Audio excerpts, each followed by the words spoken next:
Welcome everyone to another exciting broadcast of University of St. Francis men's basketball. We're going to take it right down to the court where Coach Ryan Bowen has Coach Luke Cummings here with our pregame interview. Down here with Assistant Coach Luke Cummings. You know, some of the stats that we looked at, Jeff and I looked at, was Josh going 3 of 13 at Grace and Scotty going 5 of 13 as well. How was their week of practice and preparation and this week during the school week? Yeah, they were frustrated after the game and really during the game, and I think they responded well yesterday. And you know, Scott certainly being one of our leaders on the team had a good practice yesterday, and Josh, you know, just needs to get back to doing what he's good at. And, you know, both of them, I think, early in the game missed some shots, and you know, Grace was physical. We didn't get some calls, and I think that frustration showed in the second half. Then, you know, when Grace went on the run, those guys just weren't finishing, and their frustration showed. And you know, I think they know that was part of it, and not just how they played, but mentally too. And you know, I look for them to respond today and be the players they are. Yeah, and today I got to sit in with you guys on the scouting report, and it looks like Marian's kind of a perimeter type of team. There's a few guys that like to shoot it from behind there. Give us a little bit of a scouting report on Marian and what we should see tonight. Yeah, you know, offensively they're similar to Taylor in that, you know, they want to control the tempo, they want to control possessions. They run a ton of different sets, looking to play to their strengths, and they do a very good job of that. You know, and then defensively they're not as big and not as physical inside as some of the teams we've played, but I'm sure they've seen tapes. They know how the officials kind of let teams pound on Scott and really get physical with them, and I would expect them to do the same today. All right, good luck, Coach. We'll talk to you. All right, thanks. And that was Assistant Coach Luke Cummings there with Coach Ryan Bowen, our softball coach over here at St. Francis. And folks, today it is a big matchup. Anytime Marian University travels here to the Hutzel Athletic Center, always a good time. Your Cougars have a 17-11 overall record, 9-7 in Crossroads League play, tied for 5th place in the CL. The University Knights 15-11 overall, 7-9 in Crossroads League play, currently in 7th place in the Crossroads League. And you heard Coach Bowen talk to Coach Cummings about the perimeter shooting of this Marian Knights team, and they rank number 1 in the Crossroads League in 3-point field goals made per game at 7.4. St. Francis is currently in 9th place, hitting 4.3 3-pointers per game. Assist to turnover ratio 1.35 for the Marian Knights. That's number 1 in the Crossroads League. St. Francis at 0.95 ranks 7th. And an overall turnover margin, Marian is number 1 in the Crossroads League once again with a +5. St. Francis at 9th with a -1.8. So it'll be interesting to see the matchup today on the perimeter. Marian Knights and St. Francis supplying the defense. Of course, the Cougars bring with us junior Scotty Cohn, 6'7" from Fort Wayne, Indiana, Bishop Dwenger, averaging 19.5 points per game.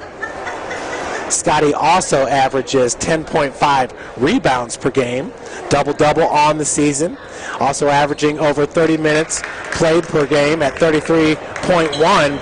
Scotty's had one heck of a year and recorded yet another double-double this past Saturday at Grace, scoring 15 points and 11 rebounds. Scotty on the year has 16 double-doubles. He's right up there with Patrick Hopkins at Indiana Wesleyan. Both those guys are just double-double machines. Brad Snary's also got 3 double-doubles on the year. The last one coming against Grace here at the Hut back on January the 12th, scoring 15 and getting 15 boards. That's when Brad is at his best, when he's getting the offensive rebounds and the putbacks. Look for Mr. Snary to be a factor in this game, as it looks like St. Francis is going to have the advantage in the low post with Brad Snary and Kyle Sovine and Scotty Cohn. Speaking of Kyle Sovine, freshman from New Haven High School, close by here in New Haven, Indiana, right on the outskirts of town in Fort Wayne. But wow, just the last game out, it was last Tuesday when your Cougars upset Indiana Wesleyan, number 4 ranked Indiana Wesleyan. St. Francis getting the 89-73 win here just a week ago. In that game, Kyle Sovine getting, I don't want to say his largest minute total of the year, but definitely played a significant role in that game. And afterwards, we had a chance to speak with Kevin Bloom along with Scotty Cohn. And one of the things Scotty mentioned was that Kyle Sovine might be one of their better perimeter shooters on the team. Kyle, of course, goes 6'9" and is a true freshman. So just last year, playing for the Bulldogs and their legendary coach, Al Gooden. Quite the program they have over there. Currently with VJ Beecham, who's going to be heading to Notre Dame next year.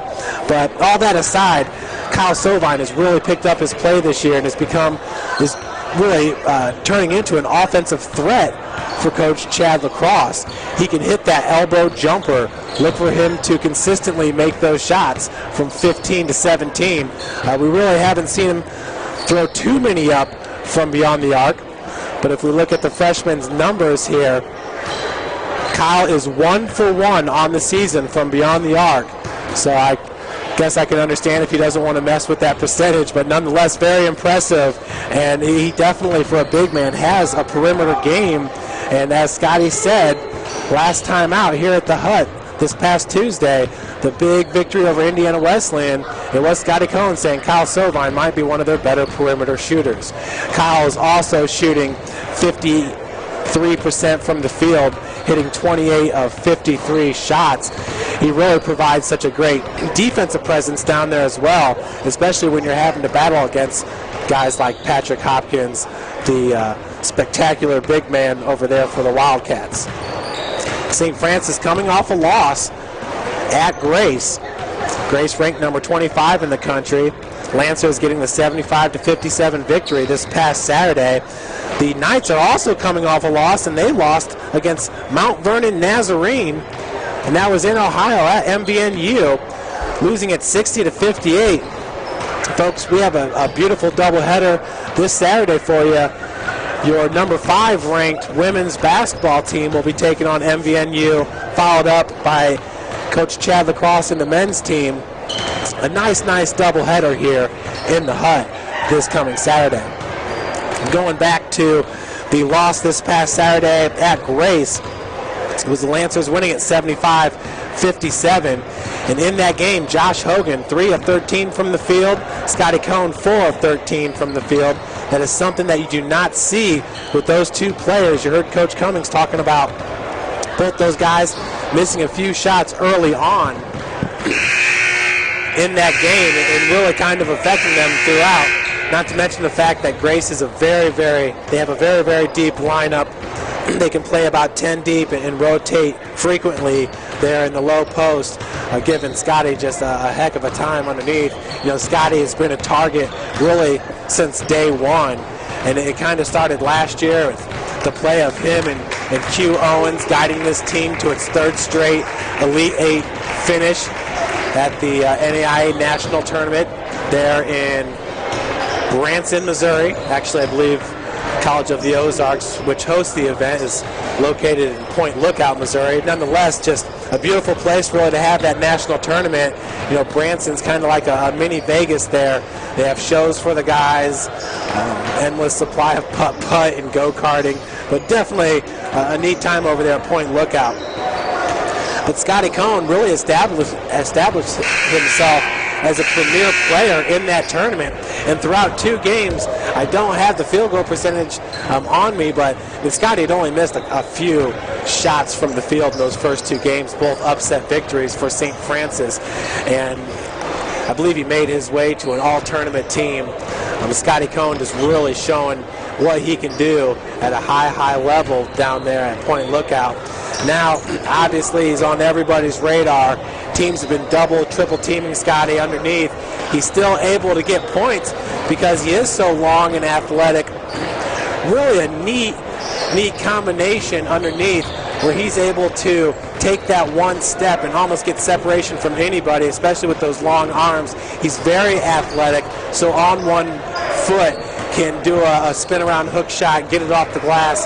Scotty Cohn's game is a lot of fun to watch, and he's really developed into a premier player not only here at St. Francis in the Crossroads League, but throughout the country as well. You know, Scotty's numbers are up there with some of the best of them, and he ranks number 2 in defensive rebounds per game. This is in the whole country, Division II NAIA. Ranks number 2 at 7.9 defensive rebounds per game. Total rebounds, he's at 11. That ranks number 2 as well. He's got 295 total rebounds. That's number 2. And he ranks number 9 in total blocks at 55. 1.9, more like 2 blocks per game. So that's Scotty Cohn. He is a player for Chadwick Cross. We're going to send it down to Jim Shovlin, starting lineups, national anthem. And your University of St. Francis Cougars. At this time, can you please rise for the pregame prayer? Let us pray. Loving Lord, we thank you for all you've given us, the gift of this day, these athletes, coaches, officials, and fans. Keep us all safe today, free from harm and injury. Help us to love and respect each other and ourselves. And in the words of St. Francis, enlighten the darkness of our minds and hearts. Give us a right faith, a firm hope, and a fervent charity, so that we may always and in all things act according to your holy will. Amen.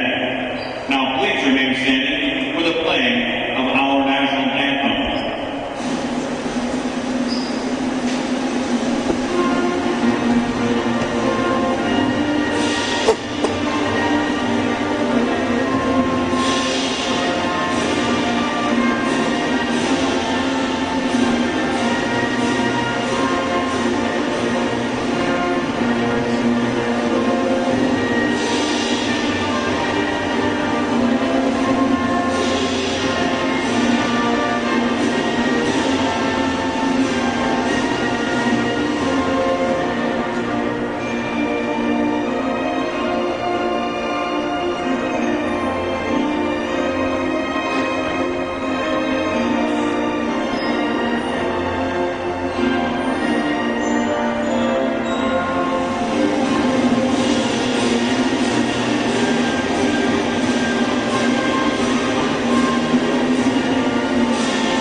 There we have it, folks. Both starting lineups. Going back to what I was saying earlier about Scotty Cohn and Josh Hogan, Scotty is shooting 50% from the field. and 68% from the free throw line on the year. Josh Hogan, 45% from the field, 35% from beyond the arc, 73% from the free throw line. These are two guys that know how to put the ball in the basket. Looking to rebound here against the Marian Knights. Beautiful Tuesday night here on the campus of St. Francis Hutzel Athletic Center. In the middle we have number 33, Jake Stafford. He's a junior forward, 6'4", 205 from Greenfield, Indiana, Mount Vernon, taking on number 21, Scotty Cone. And Cone gets the tip over to Josh Hogan. Hogan has to save that one, gets it over to Kevin Bloom. As we're ready to play here at the Hut. Joining me in the booth now is Coach Ryan Bolin, serving a number of roles here today. His coach, Scotty. Coach Across has got me all over this place today, Jeff. Scotty turns it over there at the elbow. That was picked up by number 21, Nick Akeel. Now number 5, Jason Riley's a 5'8" sophomore guard weighing 150. Imagine he's going to be lightning quick, Ryan. Yeah. Turnaround hook shot's no good by Stafford. Hogan bringing it up now for St. Francis.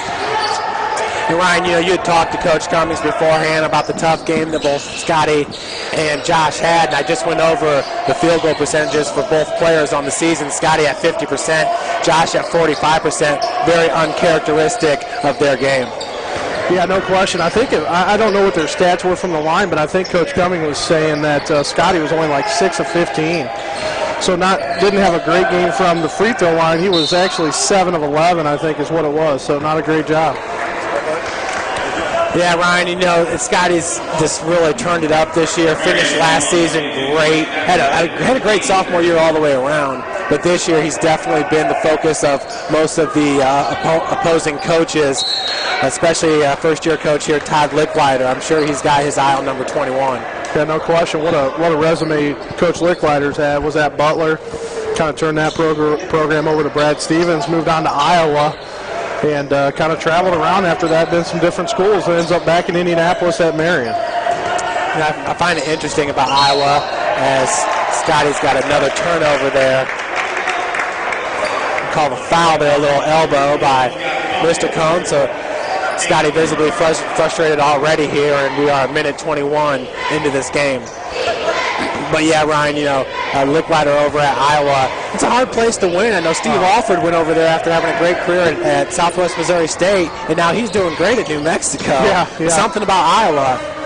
I think it's Big Ten basketball, and and it's one of those things. Nothing against Coach Licklider. You either have it or you don't when you're in the Big Ten, and obviously Iowa saw it a different way than he did, so he moved on, and I think he's going to have some success at Marian. There's no question. That three-point attempt was taken by Chad Roberts off the mark, and Dwight Cliff there, new member into this lineup for the Knights, tried to save that ball, was unsuccessful, so turnover by Marian. We are scoreless now, 2 minutes into this game. Ethan Hussey gives it up, and in transition now. Right, that was a little bit wild there, but finishing is Jason Riley for the Knights. Almost looked like a travel there by number 21, Nick Akeel, as he had a hard time, receiving that pass. I guess he just didn't have possession. Yeah, looked like he was trying to get it to the floor and kind of hung on by the shoulder. I'm assuming that's what the officials saw. And really, St. Francis really sloppy right now at the beginning of this game. And there's another turnover, which that one was on Kevin Bloom. Yeah, and you talk about Jason Riley at 5'8". Obviously, he's not the tallest player, but he's got very fast hands. Just was able to knock that ball away from Bloom. Driving to the bucket with the reverse lay-in. Nice move underneath by Nick Akeel. Yeah, and looking at Akeel, 6'3", 190, and he's transferred from IUPUI, so got some pretty good experience at Division I basketball. Baseline jumper, Scotty Cone is good from 10 feet. Ryan, and that is Scotty's game right there. He's almost automatic from within 14, 15 feet, anywhere on the court within the cylinder. Yeah, and you go back, and I like to talk about the Indiana Wesleyan game when we took them here at home, but we got off to a really good start really quick and really set the tone for the game for the whole time, and we just got to get there. Josh Hogan on the bucket, goes hard, gets the finish. It's all tied here, 4-4, 16:35 to go. Hey, Ryan, I talked to Josh before the game, and those shots just weren't falling for him in that Grace game. And I'm sure it was a learning experience for him, but obviously he's come back in a vengeance and wants to prove himself. Nice defense there by Josh Hogan. You know, if you and coming out, that's his first game at Grace, you know, and that's an environment where it's a basketball environment for the home team, no question. Awesome facility, maybe the best in the country for NAI. I don't know of a better one yet, but beautiful stadium, and it's tough to win there. Shot by Dwight Cliff was off the mark, and a quick rebound and pass out by Jake Stafford. Stafford's got the ball now, walled off by Sneary and Bloom. Good perimeter ball movement. Three-point shot is up and no good by Riley. Sneary with another board. Ryan, it seems like, you know, we're at our best when Brad Sneary's getting boards and getting those offensive putbacks. Good hooker by Scott Cohn, and that one gets dropped. Looks like there's going to be a foul on off the ball, maybe on 33. 11. Number 11, Chad Roberts, 5'11", sophomore guard out of Zionsville, so he picks up his first. Marian second, and we're going to take our first media timeout of the game. Speaking of Zionsville, Ryan, I believe our newest wide receiver from Zionsville is on campus. Oh, it's nice. not today, it'll be tomorrow. 6'3" wide receiver, John, excuse me if I screw this one up, but Namchef, I believe. Okay. Player, no doubt about it. You bring in a 6'3" wide receiver like John Namchef to go with Seth Coe. Yeah, no question. You know what Seth Coe brings. He's a relentless, He's a great possession receiver. There's no question, but he can go. I mean, I watched his highlight video on Huddle the other day after we had the big signing day, and you know, I've seen Seth since he was a little kid. You know, running around campus with his dad, and man, he's really grown into a really good football player. You know, he can play some basketball too, but man, is he a really good receiver. Yeah, and you know what? He brings that football mentality with him to the basketball court. And you're right, at 6'3", I think the last 2 years he's been like all NHC second team or something, playing on really good teams. Yeah. You know, they just had their 19-game NHC win streak snapped like a week and a half ago, and they went over to Norwell and snapped their 20-game home streak. So yeah, there was talked to his dad, Doug Coate, the other day, and they went over to Norwell and snapped their 20-game home streak at Norwell High School. So, I mean, Homestead having a great year.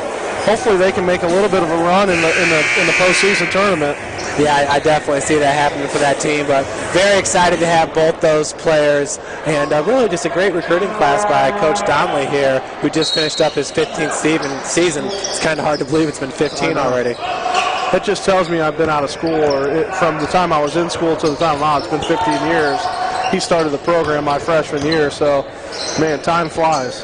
So 15:45 left to play here in the first half. Scotty underneath, off the glass. Good job there by Scott on the spin move baseline. They were playing him up top towards the top of the key, and he was able to get a seam, went up and finished. 6-4, St. Francis, 15:30 to go in the first half. Number 40 is new into this lineup, Jess Chadwell. He's a junior forward, 6'4", 200. So, obviously in his first year, Coach Todd Licklider, Ryan, it looks like he's bringing in some players here. It's going to be fun to see where Marion's at 4 years from now. Yeah, no question. Indianapolis is just to me just a pool of kids that can play. Yeah, there's no doubt, Ryan. It was just maybe 2 years ago when you took the top 50 basketball prospects in the country. I believe 30 of them were from the Indianapolis area, picking up the loose ball and finishing at the other end is Jason Riley. Well, I'll square at 6, Jeff. 14:40 to go in this first half, and turnovers has been the key so far for St. Francis, and we've turned it over probably 4 or 5 times that result in points. Hogan from 17 feet, off the mark, rebounded by Stafford. Riley bringing it up. Folks, I was able to see the new women's top 25, and St. Francis dropped 2 spots after losing to Indiana Wesleyan at their place by 2. So I was a little bit surprised that they dropped so far, but yeah, me too. I mean, I think about, Indiana Wesleyan takes a loss here, and they stay at number 1 by 7. Yeah, and we go there and lose by 2, and we drop 2 or 3 positions. So I know it's not about the number right now; it's about the number at the end of the year, and that's being proven right now in the NCAA men's basketball. you don't want to be number one this year because you're going to get a loss. So Indiana suffered 2 of them, and Michigan suffered a few, and yeah, you just don't want that number one curse, I think, right now. Nick Akeel, baseline, beautiful looking floater. We're tied up at 8, 13:35 left on the clock. Ethan Hussey, hard to the glass. Sneary looking for the putback. Stafford gets a rebound over him. Riley bringing it up for the Knights. Yeah, and Bethel, traveling to IWU. I'm not sure if it was reversed, but Bethel getting the big victory over the Wildcats. So now St. Francis and Indiana Wesleyan still tied atop for the conference lead here. And I'm not sure how it's going to shake out, Ryan, if both have the exact same records. All I know is that St. Francis beat them by 7 here at the Hut. They beat us by 2 there in Marian. Do they call a charge on Josh? Actually, I looked up the tiebreaker policy for the women's side. It goes head-to-head, which obviously we split. Then it goes to 1 through 10, how we fared against those teams. We split with Bethel, beat everybody else, so did Indiana Wesleyan. The third one, believe it or not, is a coin flip. It's going to be a coin flip that's going to determine who gets the number 1 seed for the conference. That just makes 0 sense at all. If anything, if that's what's true, if that's what holds out, the exact same thing earlier I'm pretty today. sure it's a coin flip. And the sports chair, which is Coach Andrews, is supposed to flip that coin, but I'm pretty sure our commissioner, J.D. Collins, is going to step in and probably flip the coin, and we'll find out who's the number 1 seed. Let's hope that we get to call it. Yeah. Folks, you just saw a double block there. Scotty Cohn and Kyle Sovine. Kyle really just providing a spark for Coach Chad Lacrosse here as of late. And Ryan, as we said just a week ago, Scotty Cohn said he's one of the better perimeter shooters to have on the team. He is, and he's really came off the bench and been really solid for us the last couple games. I think he's had 4 or 5 games now under his belt where he's playing significant minutes. So it's been really nice to have him and an extra big in the game. Nick Akeel, uncontested lay-in there through the paint. So the score now is 10-8, Knights with the lead. That's Bloom up top over to Hogan, who's working on the wing. He's being guarded by number 13, John Goodlow. Wow. Obviously, Scotty's got 3 guys around him. That's just a normalcy. Yeah. I think the thing, when Scott gets the ball, man, sometimes he gets murdered down there. I mean, arms flying, they're trying to get the ball loose, and,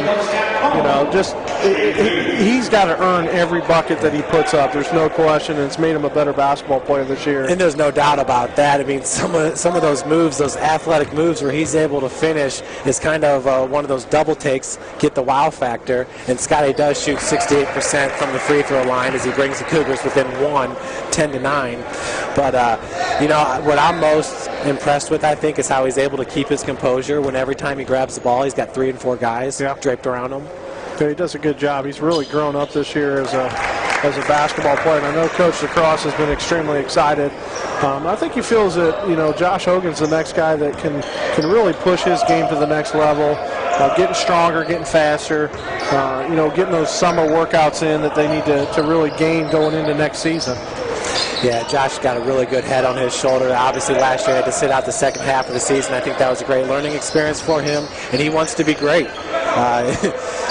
Shows you all the time on Facebook. Yeah. He wants to be a great player. Feed goes inside. That was off the mark. Just Chadwell. Seth Small now into the game for St. Francis over to Bloom. Pump fake. Bloom's going to throw it up from 10 feet. Rims out. Coming up with the rebound is Chadwell. Yeah, good look by Kevin. I mean, it was a good shot. Got up above his defender. Was able to get a good look at it. Just didn't fall for us. So Riley and Nick Akeel, 2-man game. Ball goes over in the corner. Quick hands by Josh Hogan. If I'm seeing this right, it looks like Cougars are in a 3-2 zone. Haven't seen this. I don't know if we've seen a zone defense all year. So interesting to see. I'm sure some of the opposing coaches are like, whoa, zone? Really? Yeah, and that was John Goodlow. That's a big three-pointer considering the fact that Kyle Sovine was out there with a hand in his face. As Kevin Bloom launches it from 3, John Goodlow goes 6'2". Of course, Kyle Sovine at 6'9". Yeah, I think, I was able to sit in the defensive report today, and I think the key that Coach Cummings was talking about in that was defensive rebounds. Marian does a great job rebounding defensively, And if we can help that cause and get some more offensive rebounds, we're going to do just fine. Yeah. And you've seen that right now. They rebound defensively. Yeah, there's no doubt. Beautiful baseline jumper by Scotty Cohn. That's his 8th point of the game. Marian's up 13-12, just coming into the 10:30 mark in the first half. Scotty with 8, Josh Hogan with 2. The other 2 came from, I believe, Brad Snary, who's on the bench right now.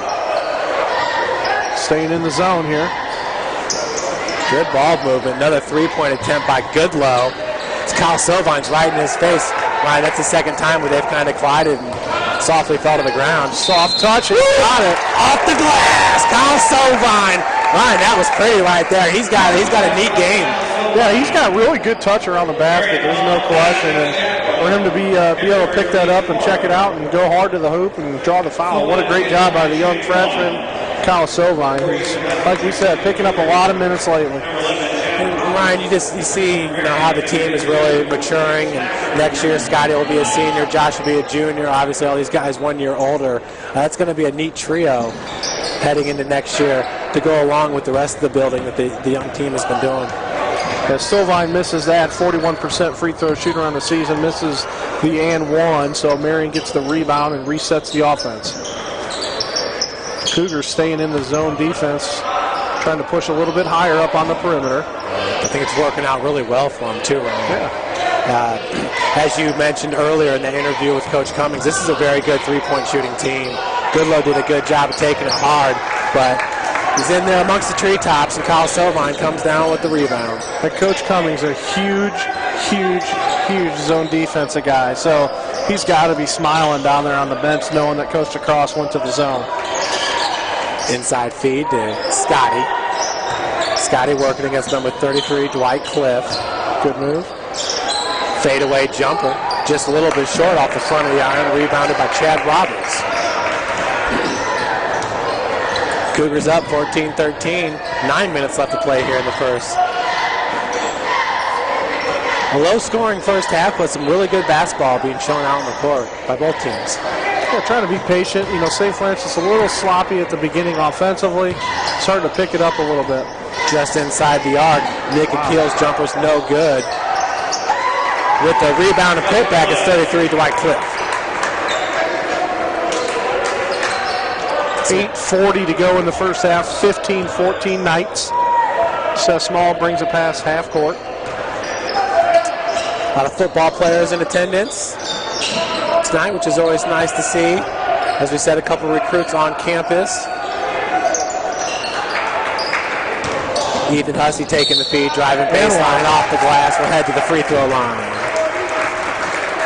Ryan, I had a chance to speak with Dr. Jeff Sherman, who is the, not sure if he's the assistant athletic director, and he is also the sports information director there at Marian, but always a neat guy to talk with. And they had a little bit of a shake-up there 6 days after winning the national championship when their football coach ended up going to Walsh. Yeah. It only took one assistant with him, and it was actually Adam Sherman. Right, yeah. Who is a USF alum. Yeah, good. Really, and Sherman was a great athlete here, offensive lineman, obviously, and man, I'm happy for him and his family to be able to move to the NCAA Division II, and he's climbing the ladder just like James Betcher, just like some of the guys that's been through the program, going through the coaching. Well, you see those guys get to a different level.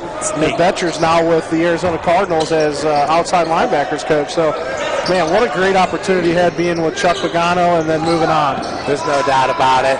And all those guys speak to, the groundwork, the foundation that was laid by Coach Kevin Donnelly. That shot by Hussey was off the mark. And it's true. The consistency that man brings on a daily basis, Ryan, it's you just appreciate it when you're around it. There's no doubt. Not to mention the fact that I believe a past player, Jerkovich, just got a position at Oklahoma State as their offensive coordinator. Wow, that's awesome. Big paying job right there as well. Yeah, no kidding. We're going to take another timeout. 7:29, 16-15 Cougars. Jeff, really, this is big time for recruiting for every sport in NAI, NCAA. I mean, I know with softball, we're signing kids. We got 3 commitments on this Sunday from 3 new kids.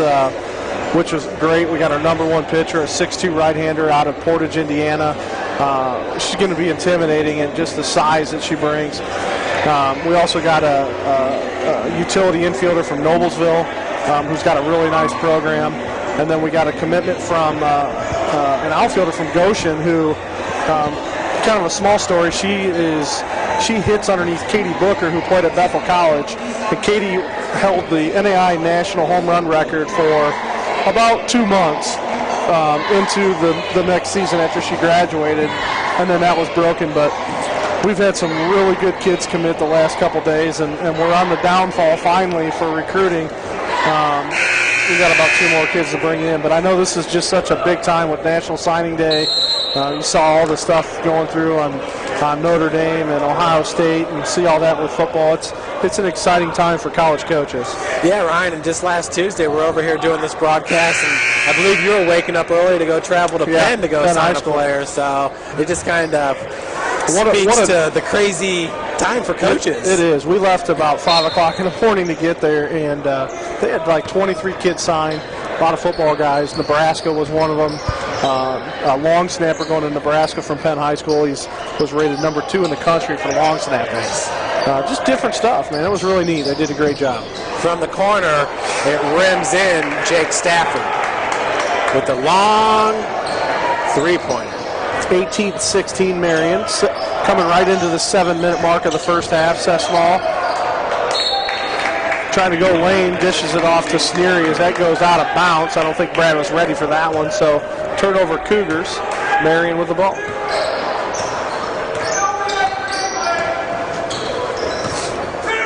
Bringing it up is Jason Riley. He's a transfer from Anderson.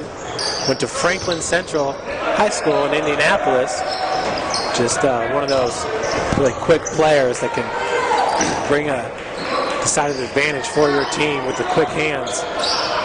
Nice feed in the corner. Shots off the mark by Goodlow. Put back by Stafford.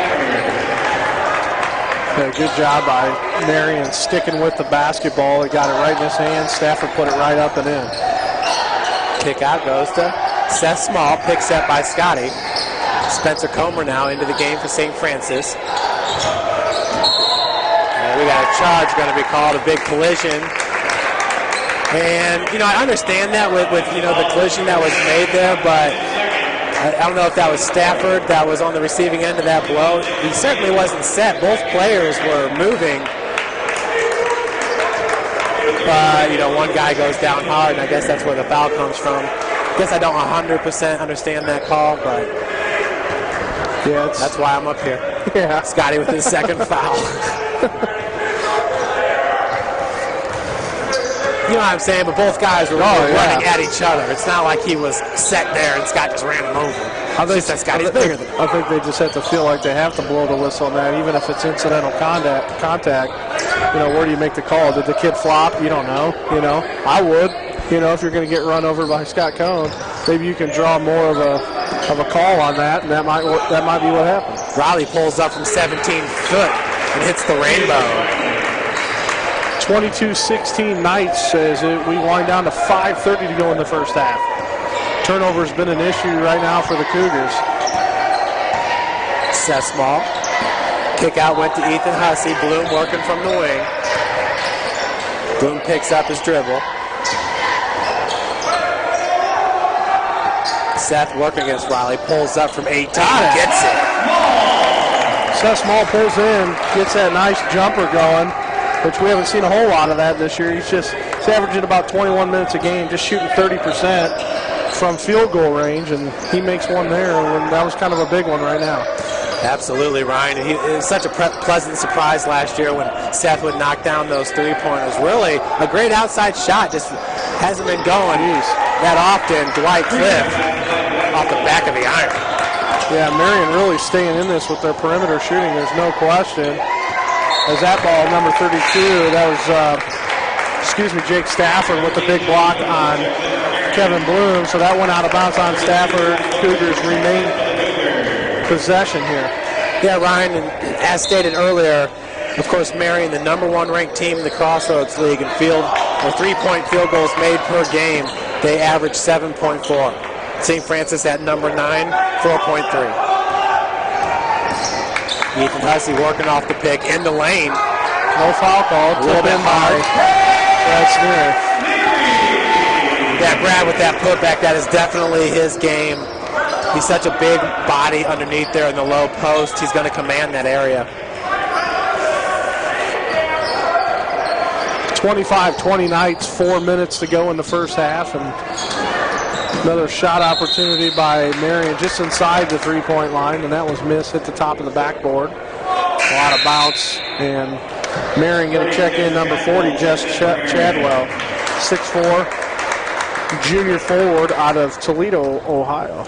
Yeah, and he's going to sub in for Dwight Cliff, who just took that shot. Dwight's a sophomore at 6'5", 210 from Indianapolis, Indiana, Ben Davis. And nice, you know, at 6'5", being a perimeter shooter, you're going to be able to get that shot off a lot of times, even with somebody in your face at the NAIA level.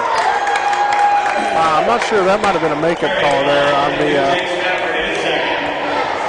No question. I think that was a makeup call. I think what the foul should have been there when Hussey went to the hole and they didn't call it, and he just got a hand check there. Kind of looked like it was a makeup call there, but hard to tell. 3:54 left on the clock here in the first half. Lob goes up to Brad Snary. Stafford was able to knock it away and come down with a loose ball as he's walled off at the baseline. 3-point attempt up and in. That's Nick Akil. Yeah, Marian's starting to get high here from beyond the arc, Ryan. Yeah, no question. They grab it and pop it. There's going to have to keep somebody in their face. We're not even contesting the shots right now. Another turnover. Yeah, he had that ball knocked away by Jason Riley. Riley's been active on the defensive end. Another 3-point attempt. This one's no good as Spencer Comer comes down with the rebound. Ryan, you saw the look on Spencer's face there. Hogan for 3 off the back of the iron. Josh Hogan. That is his 5th point of the game. Hey, no question in my mind, this is a must-win for St. Francis at this point to, kind of stay on top of Marian and, looking at the league tonight, Spring Arbor plays Mount Vernon, Taylor and Indiana Wesleyan, Bethel and Grace. Big games tonight. Josh, what a great job there, Ryan. It was 3 against 1. Josh was looking to take it hard, and at the last second gave it up to Kevin Bloom, drew the foul. But very unselfish play there by Hogan, and knowing that when he drives the lane, he does command a lot of attention. It's something that maybe could divert some attention away from Scotty. He knows that extra pass could be a wide open shot. Really impressive. Yeah, and Jordan Hahn checking in. We haven't seen him in a while. Jordan Hahn checking in for Spencer Comer. Jordan, a 5'11" guard out of Newcastle High School. We saw a lot of him early this year, and coming in here to handle the ball for sure, and that's Hogan. He makes the first. Josh shoots 73% from the free throw line. Cougars shooting 66% from the line this year. Josh hits them both to bring the Cougars within 3, 28-25, 2:52 on the clock.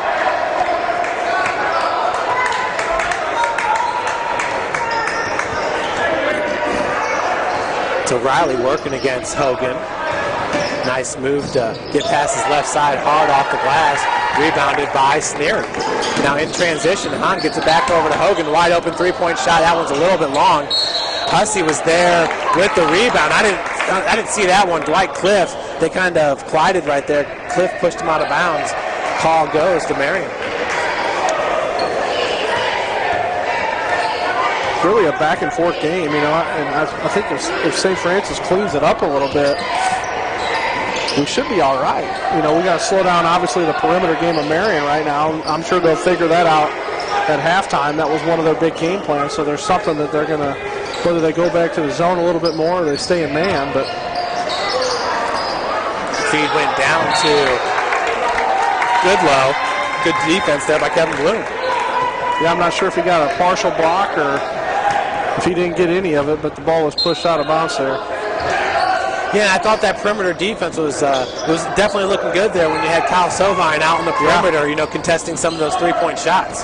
We definitely held him, I think, on on shooting the threes. As Riley throws it up from 18 feet, Bloom comes down with the board. Now the Cougars are running. Hogan with the stutter move there. Flop attempt by Riley. Josh finishes off the glass. So now St. Francis pulls within 140 left to play in the first half. Ryan, looks like Josh is starting to heat up. Oh, wow. You know, if St. Francis can narrow this gap here with Scotty Cohen on the bench, I believe that's a huge moral boost heading into halftime. Oh, yeah, no question. He's sat the last, 10 minutes? Maybe a little bit more when he came out. We'll have to get that. It's been a while. There's no question. Yeah. And St. Francis really hanging in there. The inbounds pass goes over to Dwight Cliff. Not the same here without Travis Yoakum, I must admit. Yeah, there's no replacement for him. That was fun last Tuesday, there's no doubt. So Riley goes back and gets instructions from head coach Todd Licklider in his first year at Marian. Spin, jumper off the mark. Bloom knocks it right back over to Nick Akeel. This time Riley for three. That rims out. Sneary able to knock that ball away from Dwight Cliff. Good job by Brad, being a little aggressive on the rebound there. So Hussey working from the wing. 57 seconds, 23 on the shot clock. Hussey gives that one up. And Ryan, you're talking about cleaning up the game, and that's what it is right there. We've had a couple too many turnovers, but it's nice that we're still 1 point into it. Yeah, and it's been mental mistakes. It's not like physically we're throwing the ball away. It's just we're not thinking through everything right now, and just we've made some really just, I want to call it a bonehead passes to where, you know, if we clean that part up and start to focus a little bit more, we're going to be all right. So nice feed underneath to number 40, Jess Chadwell. So we got 19 seconds on the clock. Looks like Cougars are going to hold it for one last shot. 30-27, Marian. Hogan with the ball. Look for a possible three-point attempt by Bloom or Josh Hogan. Pick set on Riley. Josh trying to get some space. Looks like he does want to launch it up from three into the lane. Just a little bit hard off the heel. I could tell Coach Lacrosse I think he's been a little upset the last couple of games. Just was talking to him about the officiating, and he really feels like we need to change the way we play for the way that they treat Scott down low, and but he's the type of coach. He's like, man, if we change the way we play, maybe we can get away with all this stuff and be a little bit stronger down low. But I think he feels like if I change that, then we're going to get called for a lot more fouls down low. But that's been one of the biggest topics that we've been talking about, is just the officiating part, which is most of the complaints for every coach. No matter where you're at in the country, you're going to complain about officiating. But this year, more than any, just felt like, it's first half they let it go, second half they tighten down, and I think you want to see more consistency out of your officiating crew as you're going through the season. Yeah, we've definitely seen some good performances and some I almost want to say downright difficult ones. Yeah, just difficult. And the one that comes to mind, Ryan, I'm not sure if it was when Bethel was here or if it was the Spring Arbor game. Maybe it was that Spring Arbor game. The women's? No, the men, when Coach was teed up for what appeared to be his foot. Yeah, that was the Spring Arbor loss at home, I believe. That was a tough one. But we did see a women's game. We had a three-man crew, and it was here. It was either against Bethel or Wesleyan, and it was just an outstanding officiating game. I talked to Kayla afterwards. Talked about it. And Kayla Drake, our what I would like to believe is an All-American point guard for the squad. But I talked to her about it, and I said, oh, yeah, some good officiating. She had some other ideas, Ryan. But Coach Bowen and I are going to take a little bit of break, and we'll come back with some softball talk and some halftime stats for you here shortly.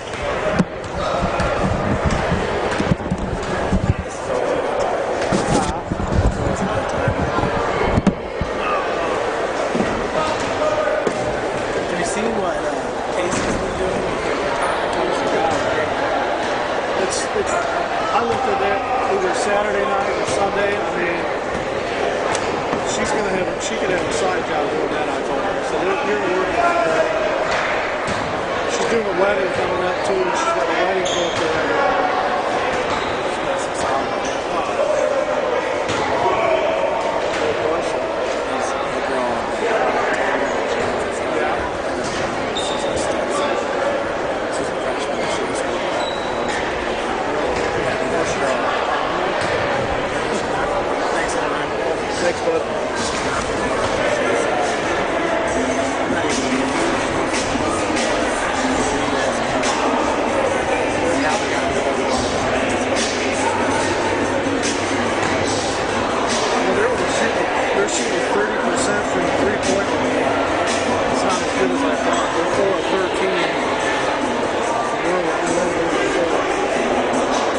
shooting it better field goal percentage-wise.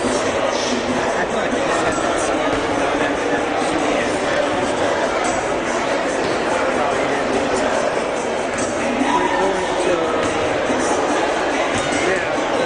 Keel is 1 for 3, Stanford 1 for 1, Cliff 1 for 2.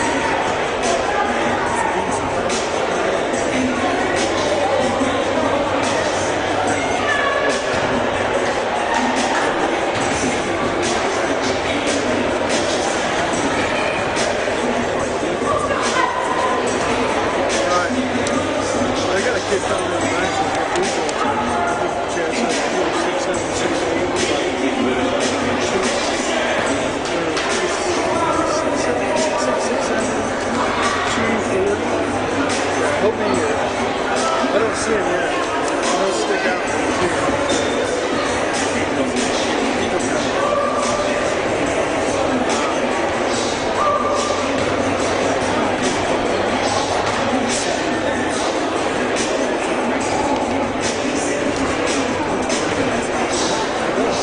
That's what we were talking about. Me and Tony were talking about that. We lost money. Isn't that ridiculous? So, they want to know why we can't retain all the time.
I remember the first time I started filming when the song Jump Around came on, we were like, that's the timeless song.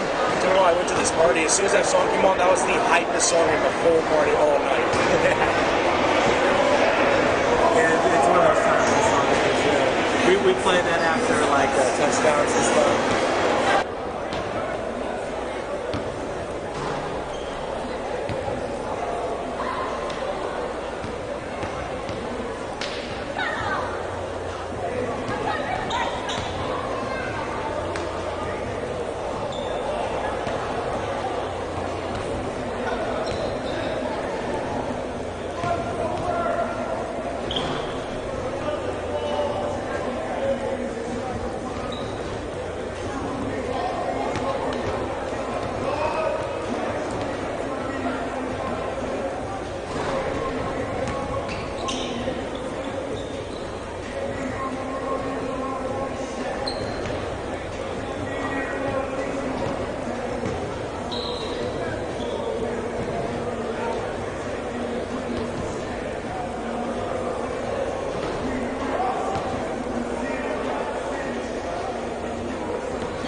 Folks, we'll go over some of the halftime stats here. Cougars down 30-27. Just inside 6 minutes here until the start of the second half.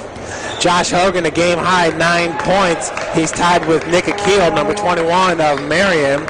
Josh in the first half there, 3 of 5 from the field, 1 for 2 from beyond the arc, 2 of 2 from the free throw line.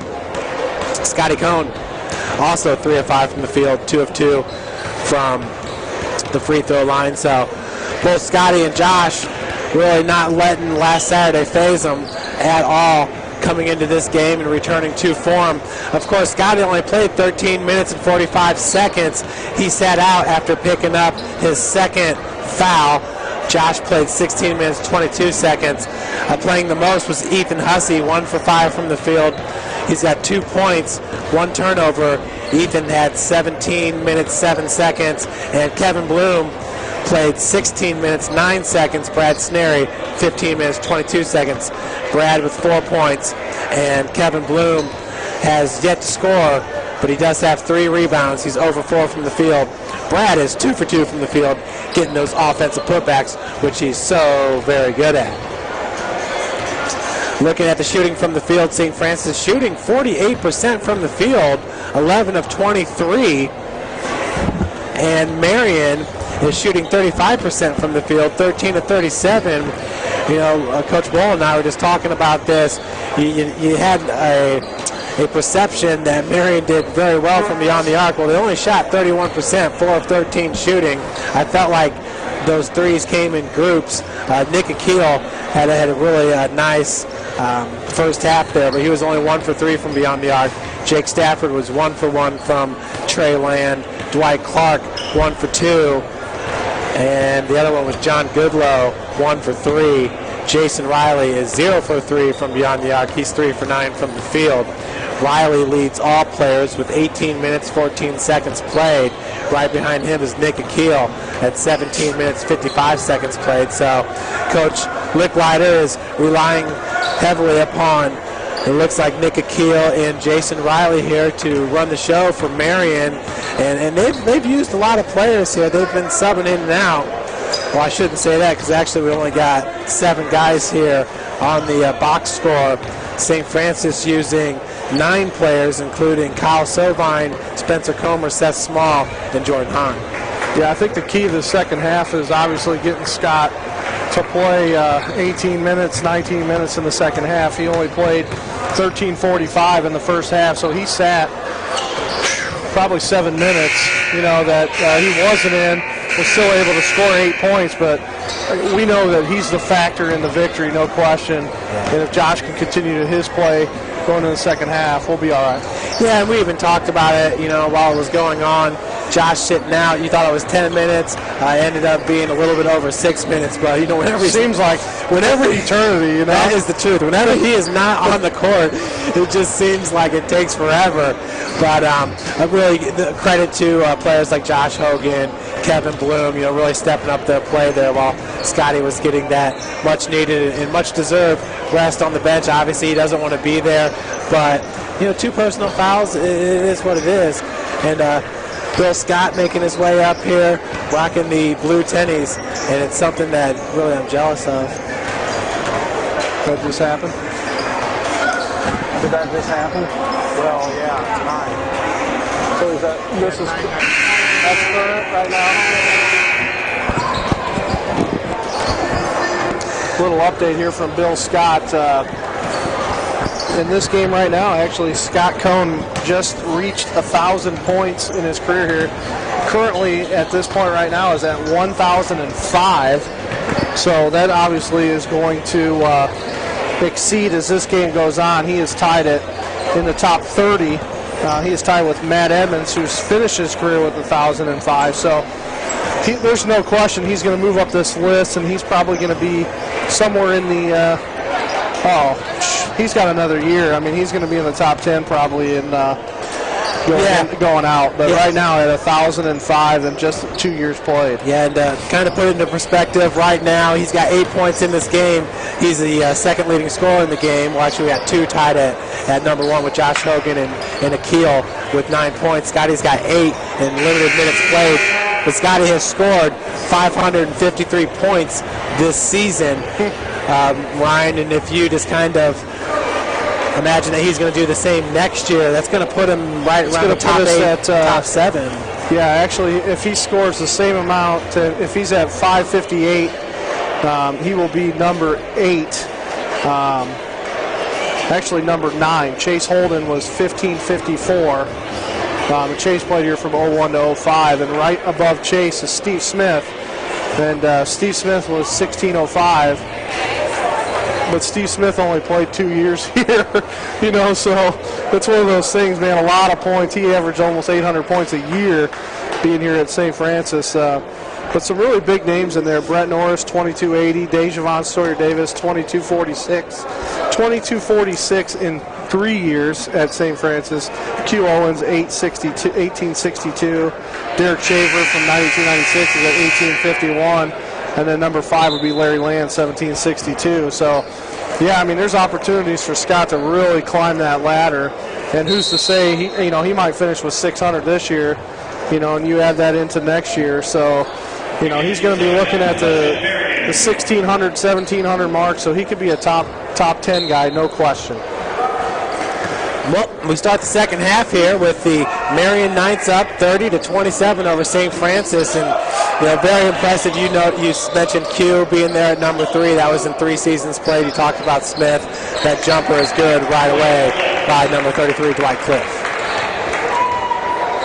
And obviously, what Q meant to this program speaks to itself. But it's neat that Scotty's going to be up in that company as well. Scotty working out of the block. Got it. Baseline jumper, good. He's just getting it done tonight. There's no question. He's grinding. He's earning every bucket, and Marian did a good job defensively on him. Yeah, 8 points in the first half. I look for Scotty to finish somewhere in the mid-20s as another bucket there by Dwight Cliff. Cliff was able to get around Scotty and finish at the cylinder. Hogan, top of the key, moving it over to the side here, left side. We're going left to right. Gets it to Bloom. Bloom finds Cone. Cone spin move up. Got it to go. So back-to-back buckets for Scotty Cone as it's 34-31. Marian with 18:50 to go. Yeah, Scotty's now the game's high scorer with 12 points, taking over what Nick Akil and Josh Hogan had at halftime. That's Dwight Cliff, who's had the last 2 buckets for the Knights, and that's Akil, who's the team's leading scorer. Riley led the team in minutes. He actually led all players in minutes played there in the first half. That ball is knocked away by Ethan Hussey. Marian will maintain possession with 5 seconds left on the shot clock, 8:27 on the game clock. Looking for a big defensive stop here, maybe a shot clock violation. keeping Marian ball 1 tick off the clock, 4 seconds on the shot clock. Yeah, great job there by Ethan Hussey, getting the hand in the face. Yeah, really got to deny here. Really hopefully get the ball up on top of the perimeter here. Deny down low, and then I think we're going to get a good opportunity for a 4th shot here. Lob pass over to Cliff. He cannot finish, but the shot clock starts over, and Marian's going to keep the ball. Coach Lacrosse not happy with that call, as is most of Cougar Nation on the other side as well. And I'm telling you what, Jeff, it's still drafty in this gym. I don't know what's going on. I thought we had this thing fixed, but cold, warm. I got to start dressing for the weather in here. Maybe just having some hot flashes. No. It's a little chilly up here, but it's fine. Maybe there's a hole in one of these windows up here, but if you look up at all the banners and stuff, they're all waving. Yeah. It's unreal. The cool air blowing. So Riley takes the handoff, and Hogan's got the defense. Good pick set there by Jake Stafford. Riley's just so fast, slings that ball into the corner. Nick Akeel for a 3 off the back, and Snary and Josh going up for that rebound. Luckily, Brad was able to come down with it. The communication, one of the things that our Cougars, good move there, absolutely. Josh Hogan, high off the glass. It's something that it seems like with this squad's getting better and better game by game, because this isn't the starting lineup that started off the season. Yeah, it's and Josh being real patient right now offensively, and that's what I've seen him grow into a really good player this year. He's not forcing a lot of stuff. When you're a freshman, you're trying to get points and minutes and impress the coaches, and now he's really playing hard. So Chad Roberts, 3-point attempt off the mark. Ethan Hussey, 4-3. Air ball rebounded by Stafford. That pick, great job by Hussey, intercepting that ball intended for Cliff. Yeah, you said what I wanted to say. Thanks for picking me up there as I'm fumbling my words. Hogan, beautiful move behind the back. Jumpers off the mark, rebounded by Riley. 34-33, Marian up 1 with 16:45 to go in the game. Riley at the top of the key, over to Stafford.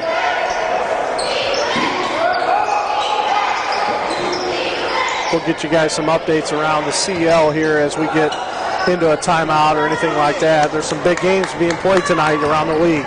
Nick Akeel, top of the key, 3-point attempt was off the heel. No good. 16 minutes, 20 seconds, and ticking here in the second half. Cougars within 1. 34-33. Josh, liking that look right there. Opted to give it up. Mike, you were talking about that unselfish play. Scotty's going to get fouled on that spin move headed towards the baseline. He's so quick in that low post, Ryan. And you think about it, he has to be, because he doesn't have the size. The bulk. Yeah, the bulk part of it. And man, but he makes up for speed and agility. There's no question. When he goes, he's extremely athletic. Yeah, cat-like reflexes. I mean, he is fast underneath there.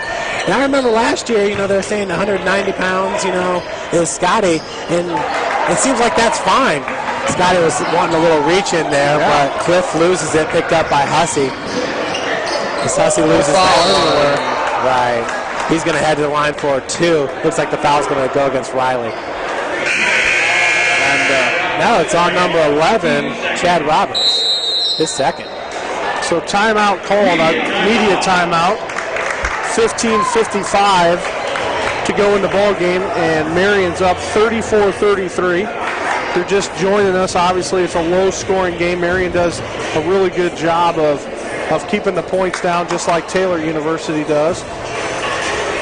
And St. Francis really pushing right now and cleaning up the offense and starting to put the ball in the bucket a little more. And need to get leading the way will be Scott Cohn with 12 and Josh right behind him with 11. So those 2 guys right now carrying the weight.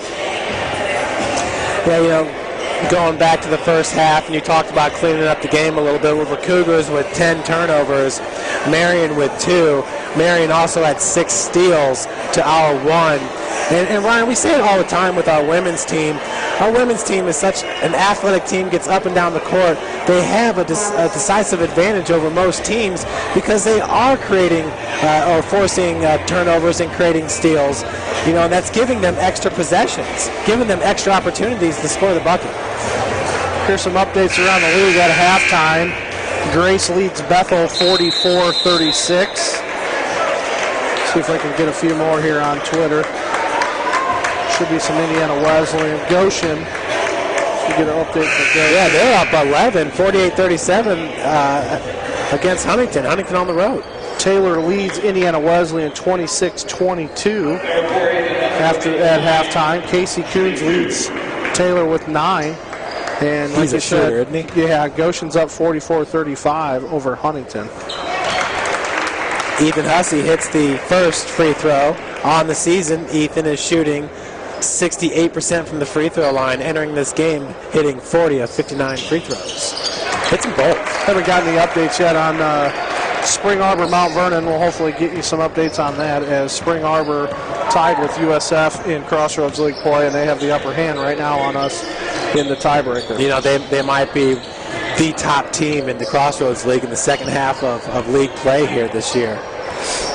Yeah, they've really turned it on. I know the new rankings came out today, and I think Wesleyan was in the top 10, and I think the Grace might have been still in. No, Grace was out.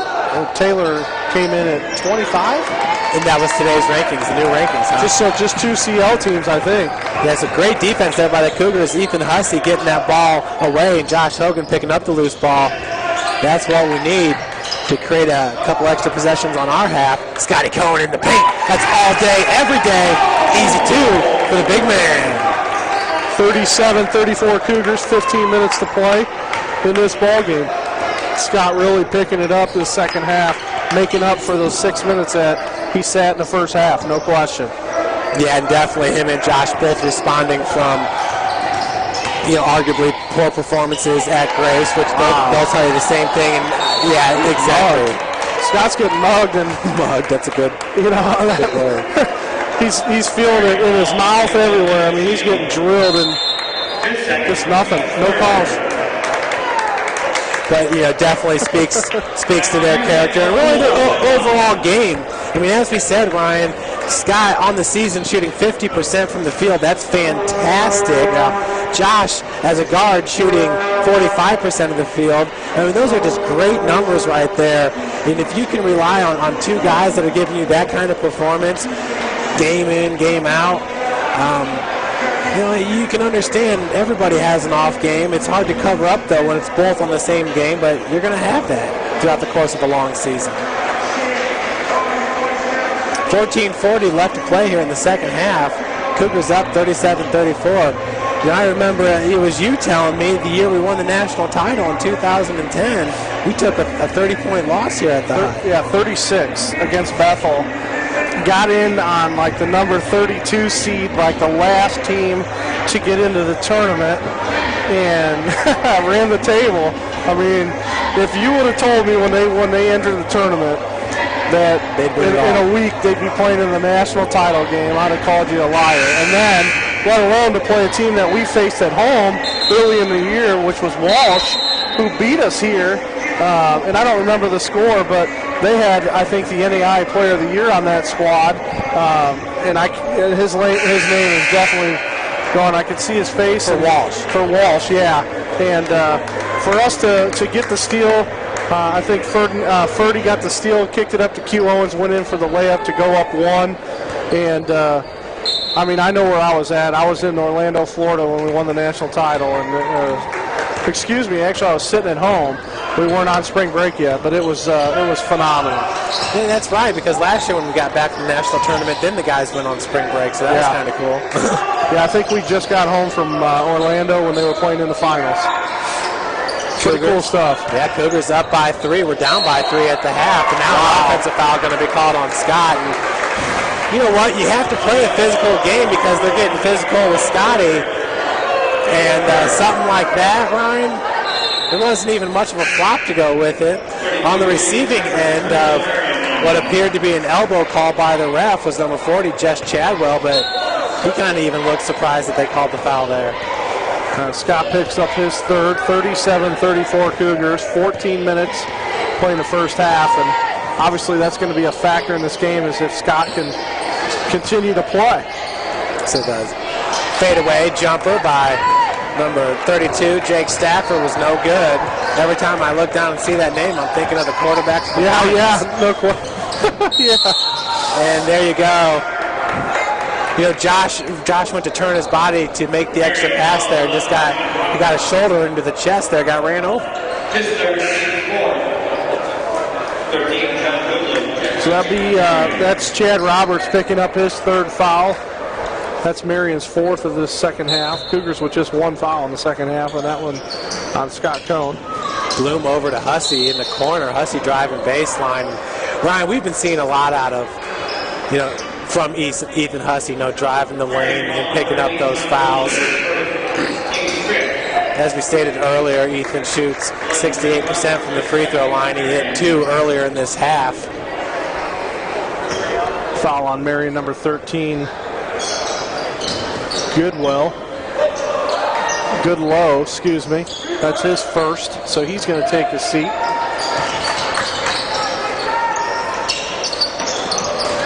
Scotty kicks it back out to Kevin. Kevin's being guarded by Nick Akil, fantastic player for the Knights, who's got 9 points, has not scored in the second half. As that ball stolen from Jake Stafford.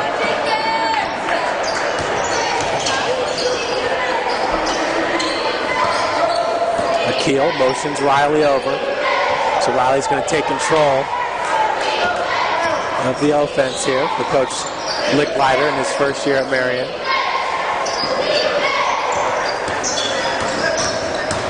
Driving in lanes, Akil. Oh, no way. Wow. Ethan did a good job there, Ryan, of getting that left hand and picking that ball away, but they're going to call the foul on Ethan. That's his first, and the team's second.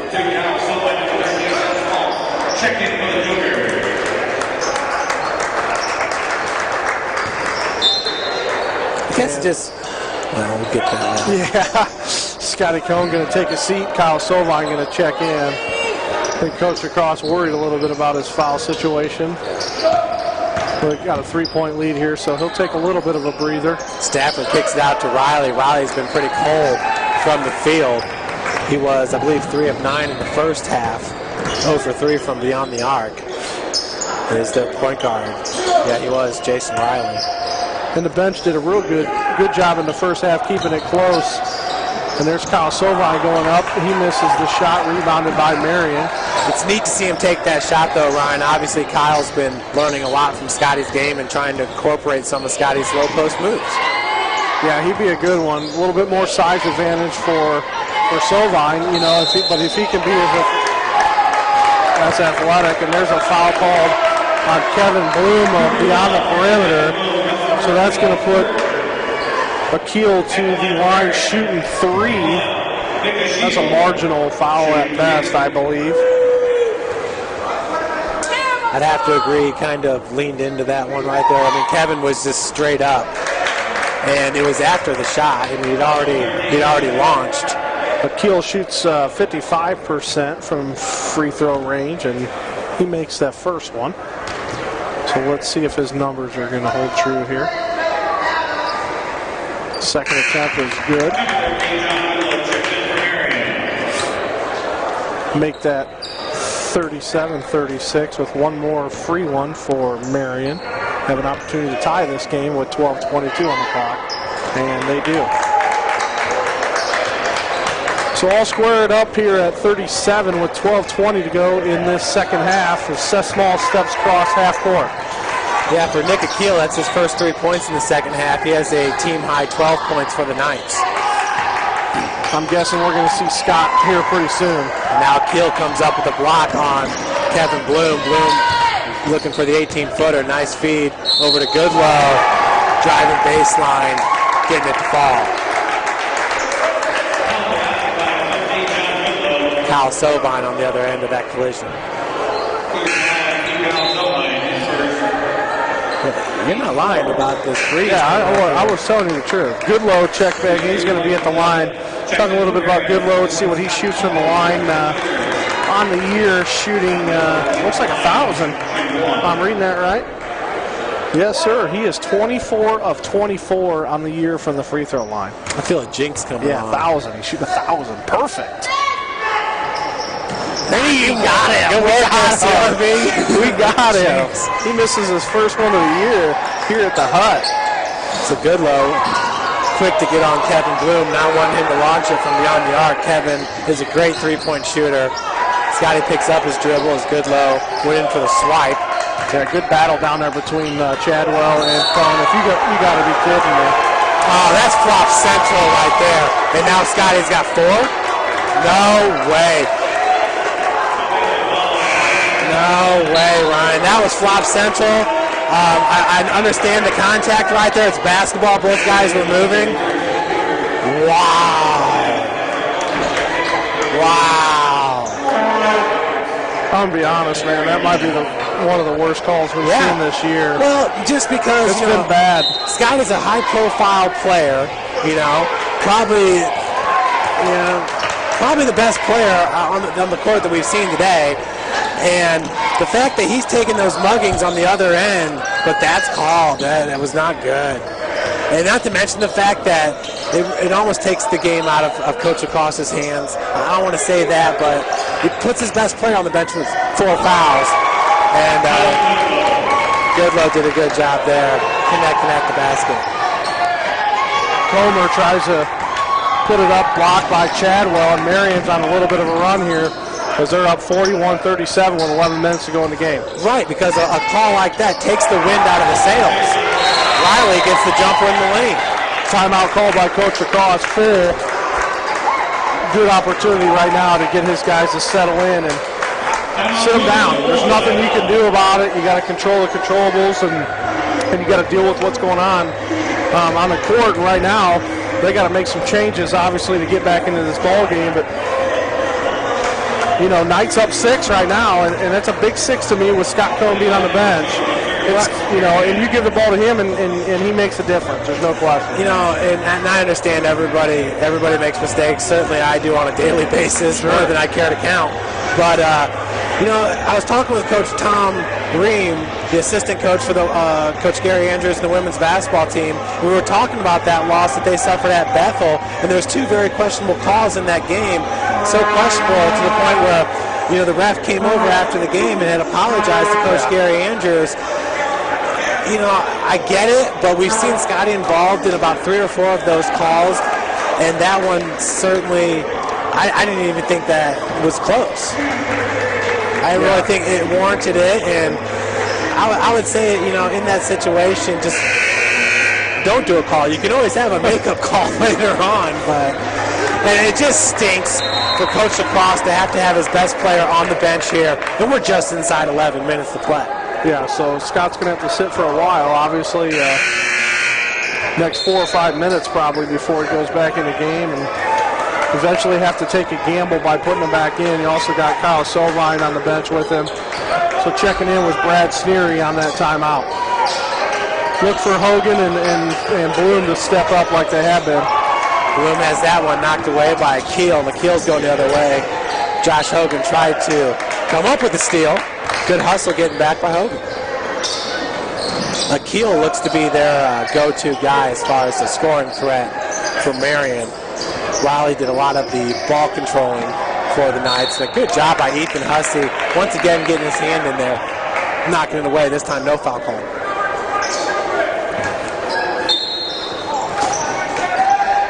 Inbounds pass from Chadwell.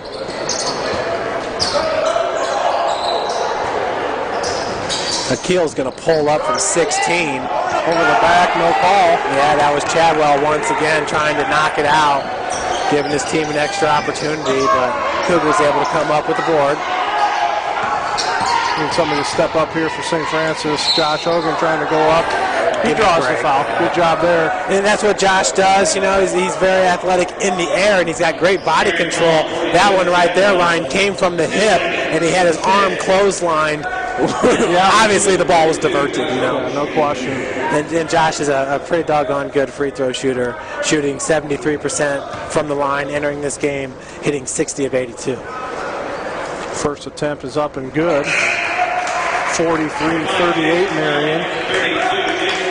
Marian makes a change. Number 5 checks in for Marian.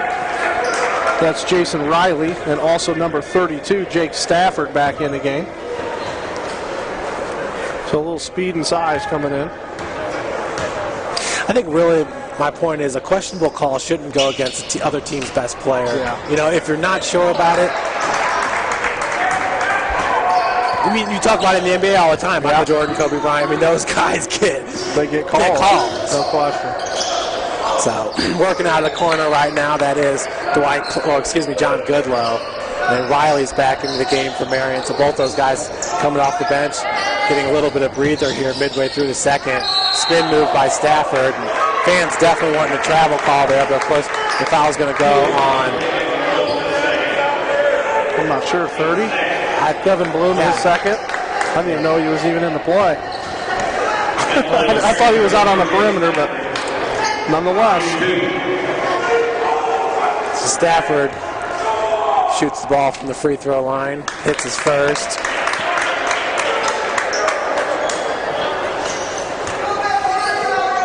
Shooting 81%. Makes them both. 45, 38, 9, 36. So I'm not sure when Scotty would be able to come back into this game, Ryan, but you thinking around 8 minutes? It's got to be soon, yeah. Floater. Nice shot there by Seth Small from 14 feet. We just don't want to get that margin to be too far where when he comes back in, he can't make an impact. And, you know, I think that's the thing. If Scott feels like he has to do all the work, you know, he might pick up maybe a charge call because he's trying to go so hard. And want to keep it close. Akil from the corner, off the mark, barely scrapes the front of the iron. Outlet pass goes to Hussey. Good job again. I think that's on number 13, Goodlow. 13 or Riley? No, actually on Riley. I think Riley had him underneath. Goodlow actually looked pretty clean. Good job of hustling there by number 13. Hussey at the line. Now Hussey shoots 67% from the line. These are much needed free throws here as he hits the first. Yeah, he's 3 for 4 from the free throw line in this game. That's his 5th point. 1 for 6 from the field. Chad Roberts, checks in for Akil, however you pronounce it. I wasn't sure on that. Akil. Hussey makes them both. Cut the lead to 3, 45-42. So, really, I think he keeps Scott on the bench a little bit longer here. As we're right in one possession, really, for the difference. Stafford for 3, no good. Rebounded by Marian. Number 33 is Dwight Cliff. He had back-to-back buckets there. I think that was the beginning of the second here. Marian rocking the Jordan brand, of course. St. Francis, sponsored by Adidas. I really like that new Nike flight gear by Jordan. Pretty cool. It's nice looking uniforms, there's no question. You see where the NBA's coming out with sleeves? Yeah. Yeah, the Golden State Warriors are going to show that off, I think, sometime this week. Sleeves on they got sleeves now. A little different. Yeah, it kind of just looks like a regular uniform with the Under Armour underneath, you know. Sure does. So turnover by the Knights. Remember, the Knights had a big-time advantage there in the first half with only 2 turnovers to St. Francis 10. I definitely think that's shrunk a little bit right there, Ryan. Small kicks it out to Josh Hogan for 3 off the front of the iron. Nice rebound, Brad Snary. The big rebound as the shot clock resets. Seth working against Riley. Seth floater from 50. Got it! Now we're talking here. 45-44. Cougars are clawing back. 7:40 to go in this ball game, and Small really picking up. I think he's got 6, and all 3 of them in the same spot as he goes to the lane and shoots a floater. Yeah, Riley tries to answer from the elbow and does. Yeah, Ryan, I was going to say the same thing. I mean, arguably one of the better games we've seen from Seth, especially shooting it from the field as he kicks it out to Hogan. Steery with the big screen. Josh over to Ethan. There it is. Knocked away. I'm not sure if that was Dwight Cliff underneath that got a hand on it, but Seth Small picks up a loose ball foul there. His second foul. Team 7. So it should put Marian in the line, shooting 1-1. Yeah, I really don't have a feel for how the game's being called in the low post. If they're letting them bang a little bit, but then you get kind of the touchy calls. Hard to get a feel for that right now. Chadwell shoots 62%, and he misses that as Marian gets their own rebound, and they reset and get a full shot clock. Yeah, I don't know. It's been pretty touchy-feely. Riley going hard. Seth got a hand on that one. Good defense by number 13. 13, what a great Yeah, so you got to call that. Yeah. So Riley's going to pick up a foul. That's going to be his second.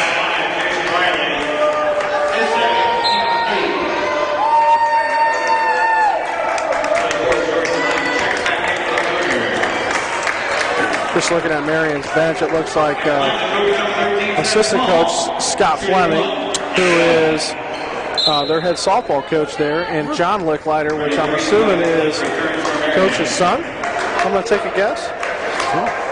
So, yeah, Scott Fleming done an excellent job at Marian with their softball program, really Ryan, bringing it up. Just real quick, Huntington, a reversal of fortune there, has retaken the lead. They're up 64 to 59 at Goshen, so looks like the Foresters might get that one done. Riley was looking to put on the brakes there, and Seth was right on his heels. Trying to pick up a quick foul there. Teams are going to be going to the line now with shooting 1-1. Both teams in the bonus. I'll tell you what, Seth does a good job of sticking with Riley. Underneath is Dwight Cliff. Wow. Good block. Oh, my goodness. Man, I swear it feels like we're on the road right now. That's not the first time we've said that this year. That was a clean block, and we'll say, I'll even say it. It was a clean block from my angle. I'm not on the floor by any means, but we had a pretty good look at it, actually. We're about rim level, looking maybe just a little bit above it. Look good from here. Yeah, we're about shot clock level. So that ball is missed by Dwight Cliff. Scotty comes back into the game with 4 fouls. And, what do you tell him? Do you tell him to play hard? Exactly. Play hard. Exactly. You foul out, we'll figure it out. Yeah. I mean, you got to play your game. Yeah. We're down 3. Scotty's not used to being in foul trouble. No. Not like he has been today. Not all year. So Cliff makes the second one, makes it a 4-point advantage, 48-44, and we are winding down to 6 minutes. Seth working off the pick. Got it. Scotty Cone. Immediate impact as soon as he gets in the ball game. That foul is going to be on Jess Chadwell. That's Chadwell's third. So now Chadwell in a little bit of foul trouble. Well, and I think that's kind of been the frustrating part about this is Marian doesn't have a huge lineup. They really don't have anybody. They got this Michael Barton who we haven't seen. He's a 6'10" senior. But, they don't have a huge lineup, so that's where the physical play is coming from. But Scotty's not benefiting from. You know what I mean? Yeah. Their guys have had to get physical with Scotty because Scotty does have that advantage, height advantage off of him. And Scotty's out of the game right now as Luke's dialing up an offensive play for him once again. 48-47 Knights. And nice job by Brad Sneary. He'll throw it down if he gets the opportunity, and that is tipped out of bounds there by Dwight Cliff. You have to think Sneary was going to go up with 2 hands, no question. You know what, though? What a great job by Brad being able to come off the bench and making an immediate impact. Now he heads back to the bench as Scotty's going in there for the offense. I love it. Brad is such an unselfish, just a really neat player for Coach Chadwick Cross. So Seth, nice no look over to Scotty as he's walled off by Stafford. Scotty now with the pick set on Riley, looking for the pick and roll with Hogan. Hogan pulls up from 14, and we got a foul going to be called. I thought it was on Scott for sure, and I was a little bit nervous as well. Got a push, I think that was on 33, Dwight Cliff. Take that back. Stafford. He picks up his 4th. And that's big for them because he's been their primary, post player, number 32. at 6'4", 205, I mean, he's every bit of 6'4", and he's about as wide a body as they have down there. You know, Dwight Cliff's got a big frame as well. Cliff actually goes 6'5", 210. Yeah, I was looking at their roster. There's a kid on here that Coach Lacrosse and I recruited for our golf team, Mac Feely. He's a 6'6", 195-pound senior, left-handed golfer, been an all-conference player for Marian in golf. I'm telling you what, this kid's got a beautiful swing. Coach Lacrosse and I were trying to get him to play golf here and part some time with basketball and spent some time with him on the golf course, and man, that kid can really play. Ended up choosing Marian a little bit closer to home, coming out of Greenfield and went to Mount Vernon High School, but can really play some golf, believe it or not, and left-handed actually on the golf course, but big type of kid at 6'6", swinging a golf club. Yeah, I'm trying to think from that movie with Will Smith, Bagger Vance. Who was that? That pretty shot here. Bobby Jones. Yeah, Bobby Jones. Ryan, I do not swing it like that at all. And I am Hook City. Oh my gosh. Scott misses the first one. His second attempt is up and short. So an opportunity to go ahead, it doesn't happen. So Cougars trail by 1, 48-47 with 5:30. Maybe even more importantly, off that second miss there is that Snary didn't get a chance to check in. Yeah, defensively, I think that's what they're trying to do right now. And really, Scott's got to play hard. Yeah. He did a good job right there getting a hand on it, but give it up to Cliff for going strong. Once again, I'm just happy that the foul wasn't called. Another floater by Got it! I love it.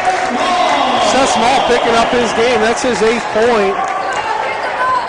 5 minutes to play, 50-49. So Cougars hanging tight right now. Jordan Hahn guarding Nick Akeel, and he's going to pick up a foul, and I guess that would be NBA continuation on that. Fade away off the glass. That's like Kobe Bryant there for a second. So Akeel going to go to the line, 55% free throw shooter. This is for the and one, and he gets it to go. So Marian going to go up 4.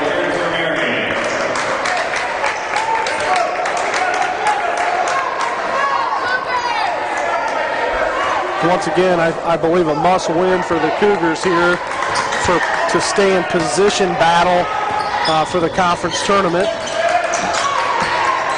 Small working against Riley, had him off his heels there for a second. Now Josh going strong and finishing at the bucket. So smooth in the lane. Josh Hogan brings the Cougars within 2. Timeout, Coach Lacrosse. Full timeout. Steer going to check in for sure for Scott.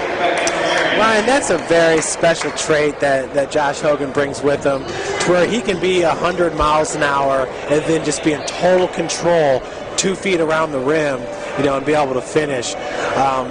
One local kid in the area that I've seen that I'm really impressed with, but has the exact same intangible to his game, is a kid by the name of Leander Williams, point guard over at Snyder. And he's really good at creating steals, and he's very fast. But once he gets within 3 feet of the bucket, it seems like everything goes in slow motion for him, and he's able to finish. Exactly what you just saw there from Josh Hogan, and it's really, really neat to see.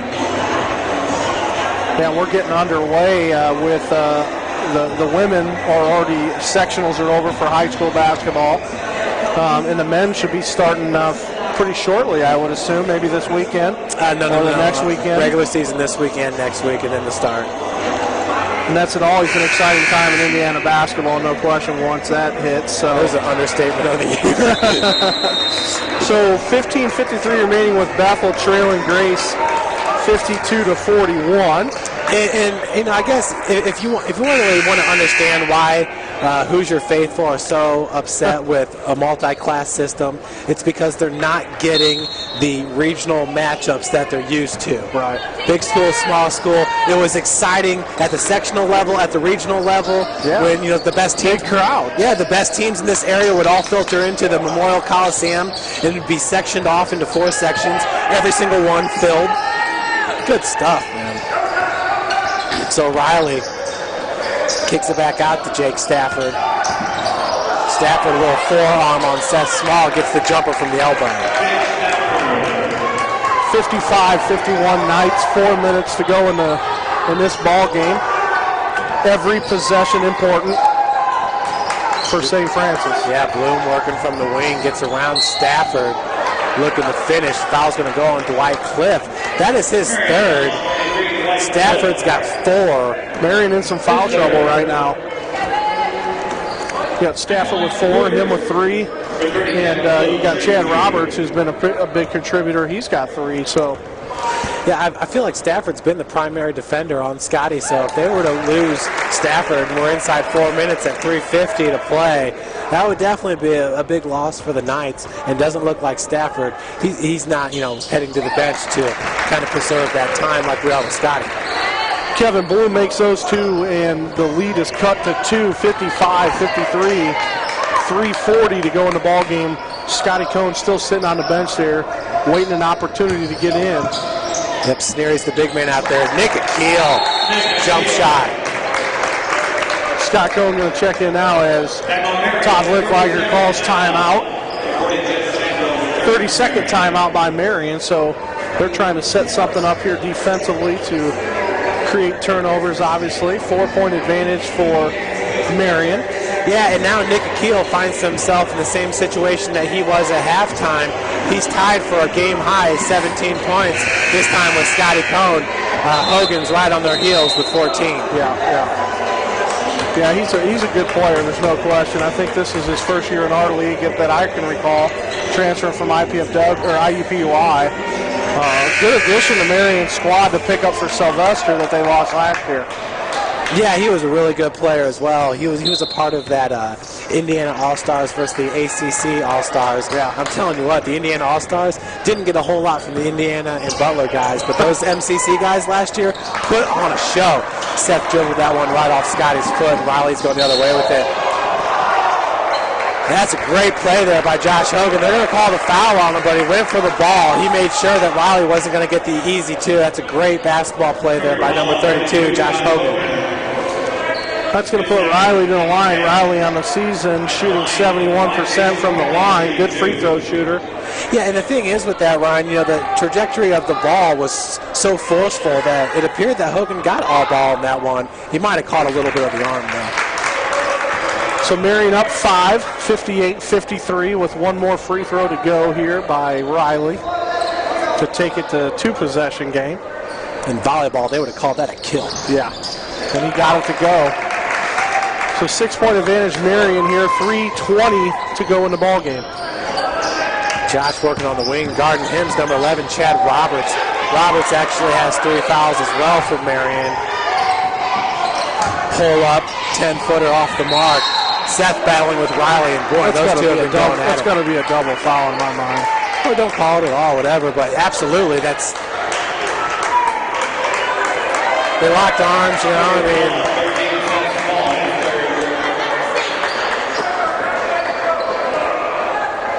I guess you have to call a foul in that situation. Just have to do it. Yeah, I think you got to call a double foul on that, especially with the reaction to Riley of trying to throw Seth back down. It's competitive, but standard control, and that puts Riley to the line, and he makes another one to put Marian up 7, 60-53. Sneery going to check back in for the Cougars. Ethan Hussey back in.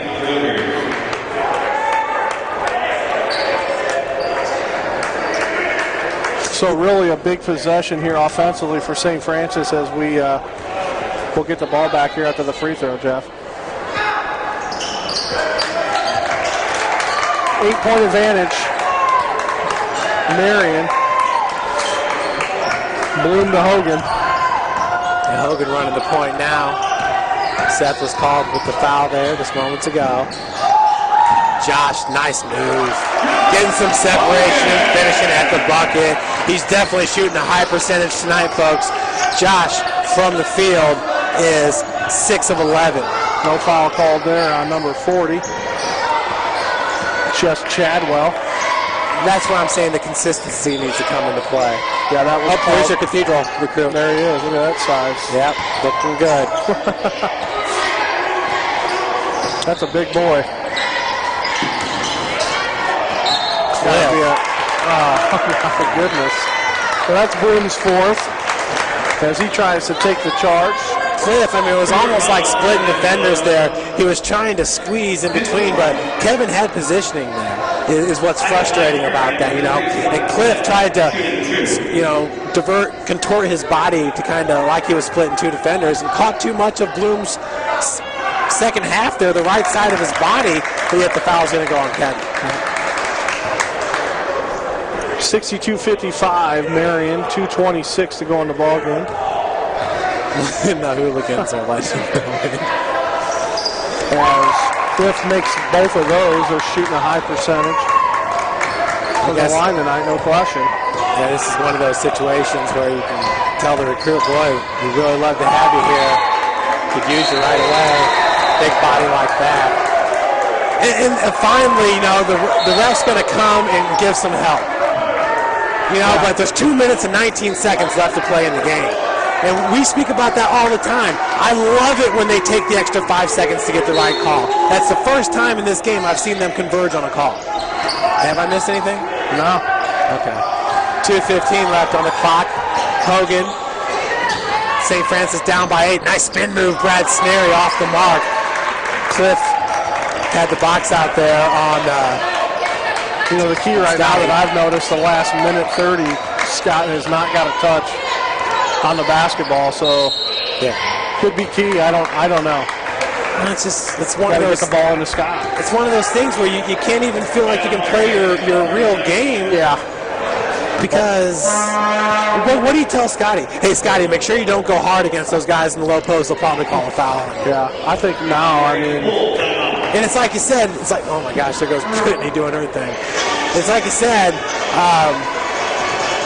you got to play your own game. But if you do play your own game, you probably would have fouled out with 7 minutes, you know, to play, whatever the case may be. Hats off to still only have 4 fouls in this game, but obviously he's taking a step back. So 63-55, Marian up top here. Minute 55 to go in the game. Why talk about it, man? You got your first game coming up the end of February, and it's in Indiana. Next week. And you guys do that every single year. We try to, as long as the weather permits. Try to get down to IU Southeast, which is in New Albany, right there on that Louisville, Kentucky-Indiana border. And it might be a little chilly, but you know, you're playing softball that time of year. The girls don't mind it. So we're excited. I mean, we're ready to go. There's no question. Offensively right now, I really feel like we're swinging the bats well. Compared to last year, I think we're a few steps ahead, which is nice. Defensively, we're just a lot smarter. We're going to pitch it well and hopefully be able to defend. You know, that's a big part of it. Who do you think will be in the starting lineup at second base for you? If you had to put one together tomorrow, second base. That's a good question. That's kind of the question. That's a good question. I don't know. Probably Abby White. Okay. Abby White, Megan Thomas. And maybe Megan playing first base to solidify that. I think that's fantastic. Megan last year played a lot of first base for you. Obviously, she graduated. She was a lot of fun to have around the team, no doubt. Yeah. Abby's got a little bit more range than Megan Thomas, but still both good players, and I feel like I need them both in the lineup to be successful. Yeah, and Megan had was it a game-winning home run at Marian last year, so she's a stick that you definitely want. Yeah. Akil's three-pointer off the side of the backboard, just about. Just a little background on the Dixon kid from Cathedral that's here recruiting. His mom played basketball at Pitt. His dad, football player for Pitt, played 12 years for the Colts. Pretty good bloodline, I'd say, huh? Remember the offensive lineman Dixon for the Colts? That's his old man. Okay, so did he play with Dan Marino there, or did he play with Tony Dorsett? Was it Vinny Testaverde at Miami. Pitt? Who was that Pitt quarterback? Dan Marino. Maybe it was before him. Dan Marino's the biggest quarterback name to come out of Pitt, there's no doubt. Tony Dorsett is another. Who was after Marino? There was 3 big quarterbacks that played at Pitt back then, yeah. And if you said it, I would know it, but well, because there's a ton of good quarterbacks that have come from that area. Joe Montana and Johnny Unitas and all Pennsylvania guys. We'll have to ask Coach Lacrosse. I know we talked about it today, and I'm pretty sure it wasn't Marino, but I could be wrong. It could have been. Marino's a stud. Yeah. He was stud without a Super Bowl, you know it? Yeah, he was my favorite player. I still got the number 13 jersey. Hey, that's all right. That's why I think Seth Small's jersey number is so cool. 63-57, minute 27. Cougars suffer in defense right now. Put it on them as they need to cause turnovers. Going to play tight D. That's Riley getting it back over to number 11, Chad Roberts, kind of 2 of their bigger guys, and Cliff finishes underneath. Hogan just a step too late. Marian's up 8, just getting into a minute. Hogan going all the way, doesn't get that to go. Foul's going to be on number 40, Chadwell. Well, he definitely went high off the glass there. I don't know if we got enough time on this clock yet, Jeff. We have to make some big buckets in a short amount of time. Well, I think the biggest thing is, Ryan, just like that Spring Arbor game, the wind gets taken out of your sails. And it's been a shell of the team that we saw even in the first half or the start of the second half, the last 10 minutes. So 65-58 as Hogan makes the first one. Looks like John Goodlow is going to re-enter this game for Marian as well. Second one is good. So 6-point lead for Marian. Yeah, Josh really getting it done, too, from the free throw line as well. He's got 18 total points. He's 5 for 6 from the free throw line, 6 for 11 from the field, 1 for 3 from beyond the arc. Nice job of trapping Riley there. He's able to break that. And they're just trying to run the clock out here. It's, what do you say, a cat and mouse game? Yeah, pretty much cat and mouse game. So that's going to push number 11 to the line, Chad Roberts. So Roberts gets fouled there as Roberts on the season is shooting 76% from free throw land, and he makes that first. 7-point advantage. Ryan, I said this earlier in the pregame. I think you were still down taking care of the PA system and interviewing people and probably making sure the flag was raised. But and a great job with that, by the way. But Marian was coming off a loss, and it was at Mount Vernon where they lost by 2. And obviously the Ohio Cougars are coming into the hut on Saturday. 40 seconds remain in the game. Josh Hogan spins up. Nice no good. moves No there, foul but called. yeah, Tipped out of bounds by 3 Knights. Marian. 3 Knights were underneath there to greet him, that's for sure. Ryan, Marian's going to finish the season off against Bethel. They'll host Bethel. And we know Bethel's a good team as well. Scotty, low post, good spin move. And you can see it right there. Number 40, which is Jess Chadwell, Ryan. And I think that's been the most frustrating thing. Just by using his body there, he was able to, actually using his sternum, he was able to push Scotty towards the baseline. Well, if everything holds true here, how the league's going to look, Marian's going to go to 8-9. Cougars going to go to 9-8. Spring Arbor currently at 9-7. Taylor was at 11-5. Grace was at 11-5, and so was Bethel.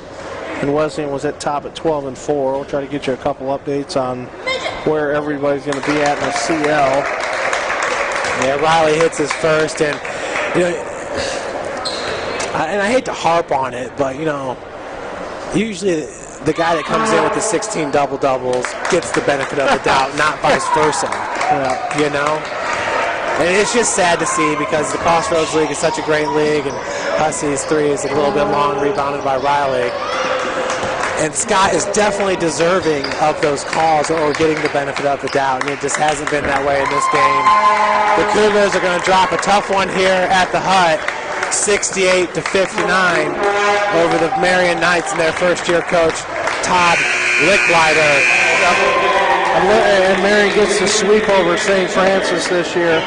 Cougars on the road lost by 3, 67-65, and tonight lose 68-59. So, where we go from here, it's going to be in the Crossroads League tournament, no question. Just a matter of what seed we're going to get. Yeah.